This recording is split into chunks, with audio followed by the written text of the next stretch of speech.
Oke, balik lagi di Shotcast. Kali ini di Shotcast sendiri kedatangan tamu, yaitu dari teman saya sendiri, ada Dewi Rati. Dewi Rati ini adalah teman dari jurusan saya, dan dia memiliki bisnis yang luar biasa. Tunggu apa lagi, langsung perkenalan diri. Monggo, silakan Dewi. Halo semuanya, sebelumnya saya minta maaf soalnya kamera saya itu jelek banget, jadi kelihatan kayak hitam gitu. Perkenalin, saya Dewi Rati. Biasa teman-teman panggil saya Dewir. Saya kuliah di salah satu universitas negeri di Surabaya. Saya satu jurusan sama Mas Sugi.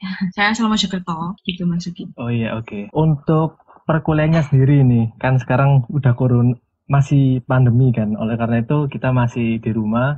Nah, waktu di rumah ini Dewi sendiri seperti apa? Apa lebih sibuk kah? Atau lebih santai kah? Atau seperti apa? Jadi sama pandemi ini tuh saya lumayan sibuk soalnya hari-hari biasa kan biasanya kita kuliah ya. Tapi saya sendiri tuh kuliah sambil kerja gitu. Jadi hari biasa tuh ya kuliah ya kerja. Pas weekend itu juga banyak tawaran-tawaran sama gitu loh. Saya kadang jadi pembicara seminar, saya kadang diajak temen ini itu. Jadi ya gitu lumayan sibuk buat sibuk kerjaan juga sih. Iya, kalian kalau tahu ya teman-teman yang mendengarkan podcast kali ini ya, untuk mengundang Mbak Dewi ini, wah cukup lama ya pendingnya ya. Oke, berarti Mbak Dewi ini sendiri dalam memulai bisnis jauh sebelum pandemi sudah dimulai berarti ya? Iya, jadi aku tuh udah mulai bisnis itu mulai dari SMA sih. Oh, mulai SMA Um, ya. Kalau boleh tahu SMA kelas berapa ya Mbak Dewi ya? Dulu awal-awal itu aku buka usaha itu waktu kelas 10 SMA. Itu aku buka close staff. Tapi all shop itu cuma bertahan 1 tahunan. Soalnya ada beberapa yang membuat aku harus vakum. Lalu buka lagi dandan, terus aku pinter dalam hal bisnis, jadi kita gabung. Lalu karena ada beberapa kendala, vakum juga all shop-nya, akhirnya baru buka yang ini namanya Jajananku Hits. Itu aku pegang sendiri karena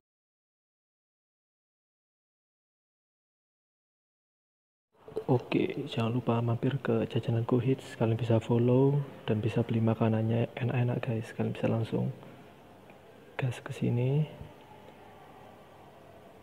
Dan Koko Diet pun juga sudah makan. Kalian tunggu apa lagi? Langsung gas. Oke, thank you.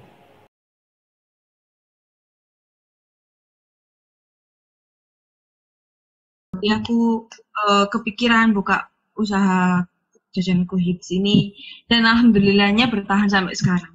Wah, keren-keren. Ini menarik sih, soalnya karena kita kan terkadang banyak mahasiswa yang sudah tidak bisa menahan karena jatuh bangun di bisnis awal, terus nggak mau melanjutkan. Tapi Mbak Dewi ini sudah keren, bisa mau membangun bisnis yang lebih kuat dan lebih lebih profitable daripada yang sebelumnya. Wah, ini keren, menarik-menarik.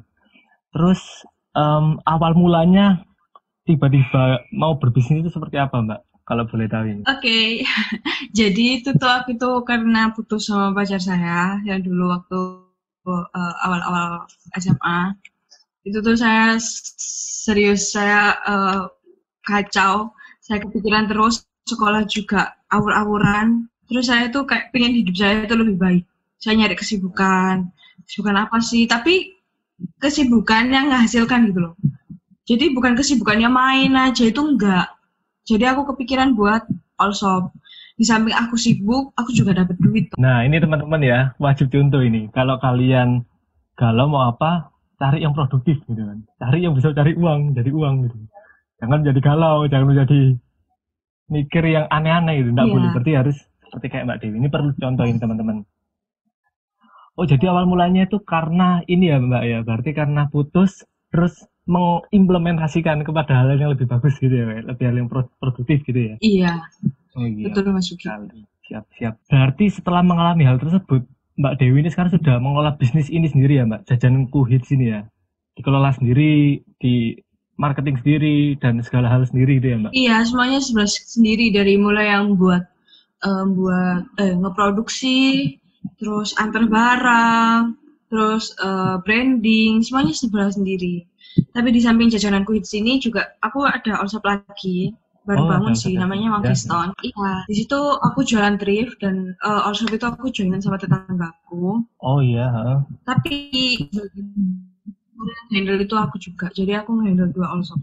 Dua all shop. Wah, keren sekali nih. Kalau boleh tahu ini omsetnya sudah sampai berapa ini, Mbak? Biar Ya, meningkatkan omsetnya sendiri sudah sampai berapa banyak ya, Mbak? Biar kita bisa tahu, wah, ternyata anak kuliah tuh bisa cari uang besar.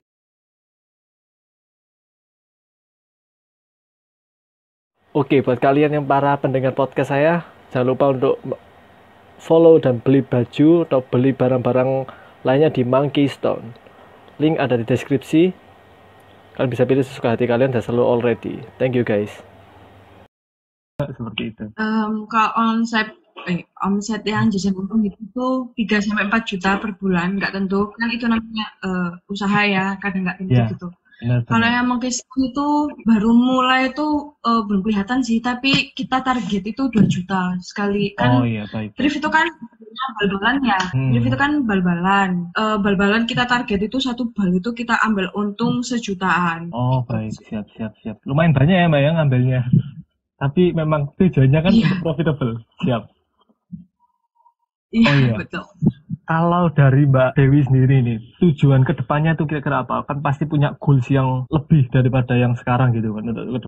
Aku pernah kepikiran sih kayak ngembangin jajanku hits ini kan jual makanan ya.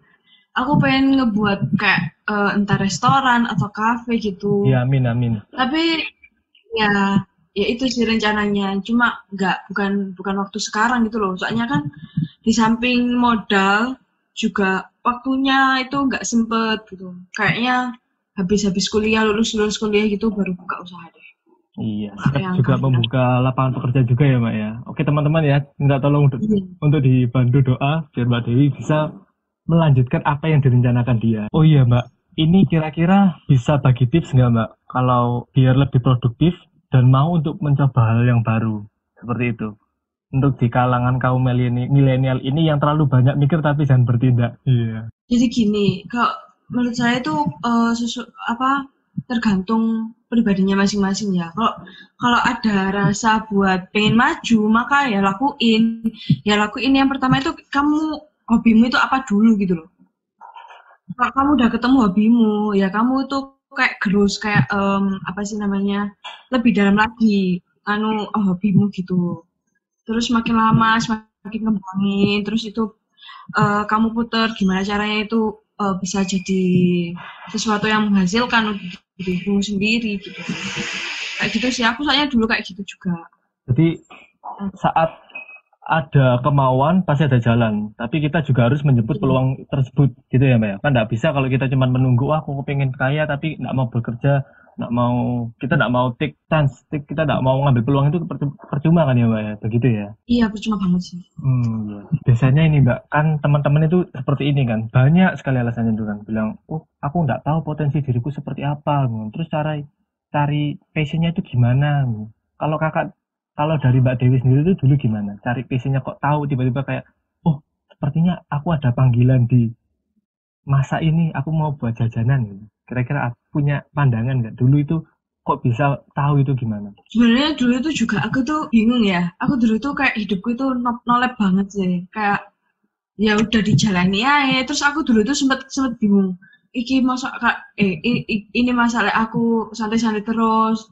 Besok-besok pas kerja aku nggak tahu skillku apa. Terus akhirnya tuh aku nyari kesibukan gitu loh. Semuanya aku tak jajalin gitu loh. Tak jajalin. Entah yang masak, entah yang kayak misalnya ngerajut gitu tak jajalin. Terus aku ngerti, aku lebih nyamannya di masak. Akhirnya di masak ini aku lebih fokus sih kayak tak niatin banget gitu loh. Jadi akhirnya ketahuan tau skillku itu apa gitu. Jadi gitu teman-teman ya, itu jajal sama Mbak Dewi ya. Jadi begini, kalau kalian masih belum menemukan passion kalian harus mau mencoba untuk berbagai macam hal. Kenapa kok mau mencoba berbagai macam hal? Karena kan kita nggak tahu ini passionnya itu yang mana. Kita coba A, gagal. Kita coba B, siapa tahu bisa. Masih gagal. Kita coba yang C, masih gagal. Kita coba yang D. Nah, ternyata yang D ini kita tahu passion kita, baru kita bisa menggali dan bisa menjadi lebih baik di situ, bisa menjadikan uang, bisa cari pengalaman, bisa cari networking dan lain-lain. Seperti itu berarti ya Mbak ya? Iya betul sekali. Jadi jangan takut untuk mencoba. Meskipun gagal juga nggak apa-apa gitu loh. Pokoknya harus mencoba. Iya, siap. Terus untuk dari Mbak Dewi sendiri ini apa ada moto untuk teman-teman yang mendengarkan podcast ini? Kok moto ya, kok saya sendiri tuh berbuatlah baik meskipun kamu tuh sering dijati orang gitu.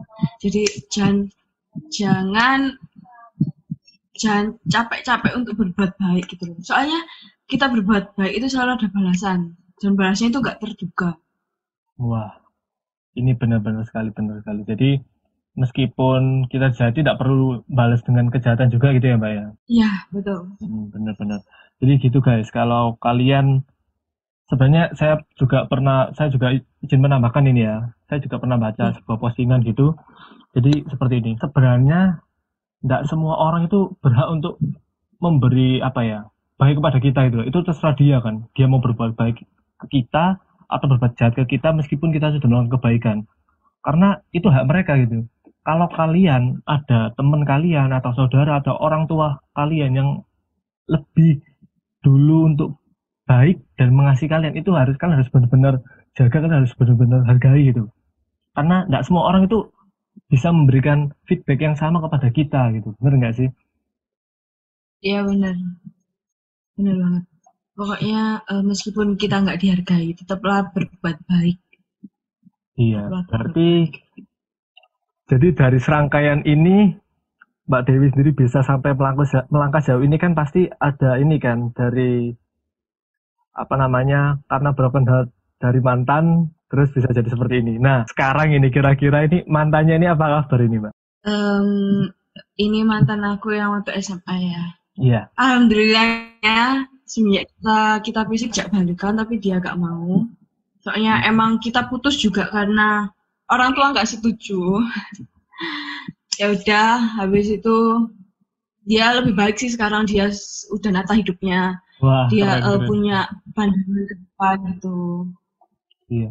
Jadi bangga banget. Iya, bangga banget ya dari Mbak Dewi. Jadi Mbak Dewi ini bisa menjadi dampak gitu ke mantan pacarnya dulu gitu. Siap itu. Jadi gitu ya teman-teman ya. Kalau kalian punya teman atau punya mungkin pernah punya mantan gitu kan, setidaknya saat kalian mampir ke situ ya kan, kalian harus bisa membuat something ke dia yang lebih baik ya kepada dia. Jangan sampai karena ada kalian dia tambah lebih buruk gitu. Jangan sampai amit-amit ya.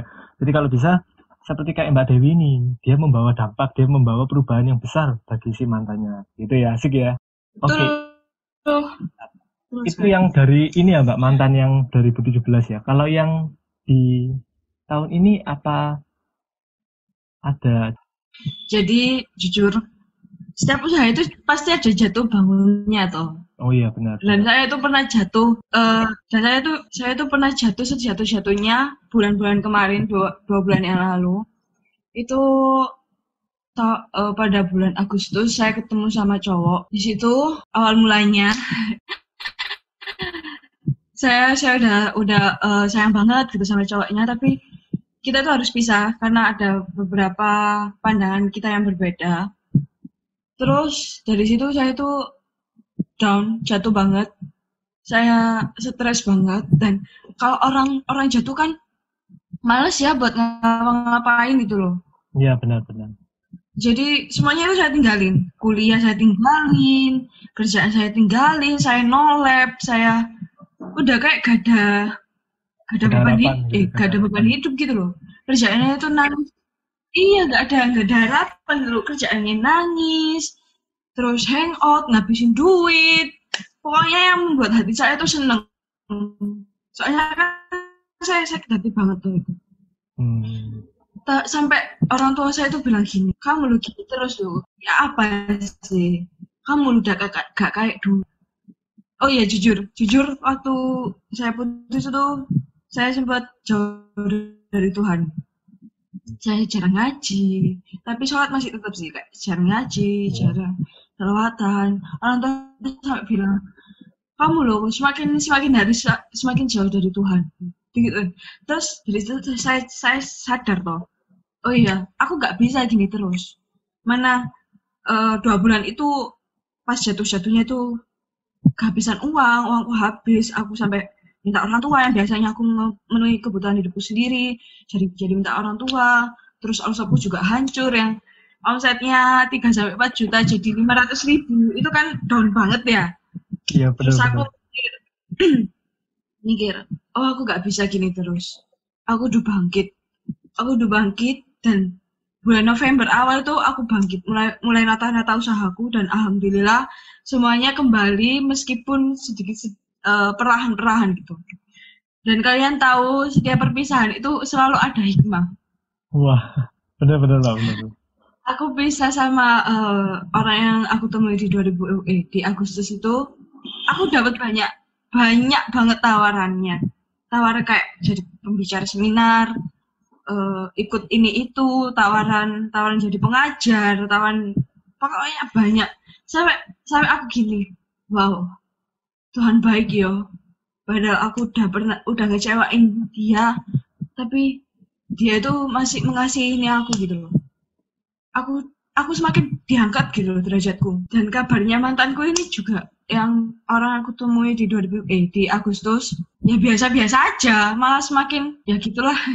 Gak mau nyebut ya, Astagfirullahaladzim. Pokoknya aku senang aku ngebuktiin ke dia kalau aku tuh lebih baik dari dia. Iya, wah, ini sangat berharga ya teman-teman ya.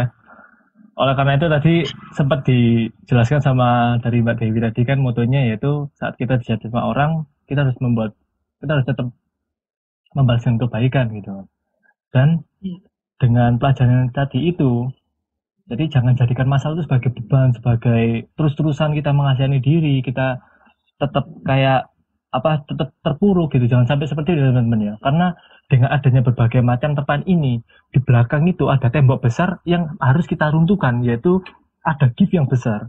Dan gift tersebut telah dijelaskan dari Mbak Dewi tadi seperti banyaknya tawaran pembicara, tawaran jadi mengajar, omsetnya sudah mulai bangkit lagi, dan masih banyak hal yang lagi gitu kan. Seolah-olah Tuhan itu tetap memberikan kasihnya, tetap memberikan kebaikannya kepada kita, meskipun kita itu sempat mengecewain Tuhan sendiri, seperti katanya Mbak Dewi itu sempat mulai menjauh dari Tuhan, mulai ada distance lagi sama Tuhan, tapi Tuhan tetap mau mengangkat kita ya Tuhan, karena kita sudah memiliki sebuah driver yang bagus gitu loh. Kalau kita itu mau mengasihi orang lain meskipun kita tidak mau mengasihi itu. Oleh karena itu meskipun kita tetap mau untuk berusaha, mau untuk tetap pantang menyerah, dan tetap mengangkat kita semakin naik dan bukan turun gitu. Bener gitu ya Pak ya? Iya bener banget. Pokoknya ya itu tadi, kalau kalian dijahatin orang, kalian dikecewain orang yang nggak sesuai ekspektasi kalian, ya udah jangan membuat itu tuh semakin terpuruk. Jujur sampai sekarang juga saya masih nangisin orang itu, tapi saya tuh nggak nangisin biasa gitu loh, kayak keinget, ya namanya juga tahap move on ya. Iya. Tapi bukan berarti hal itu buat kita itu semakin down gitu. Nggak apa-apa nangis, nggak apa-apa, emang tahap move on itu lama. Cuma jangan sampai membuat kamu itu terpuruk gitu. Siap. Jadi kita harus tetap nyadari gitu ya Mbak ya, kalau memang ada waktunya untuk kita menangis, ada waktunya untuk kita bergembira, bersukaria gitu ya Mbak ya. Oke. Iya betul.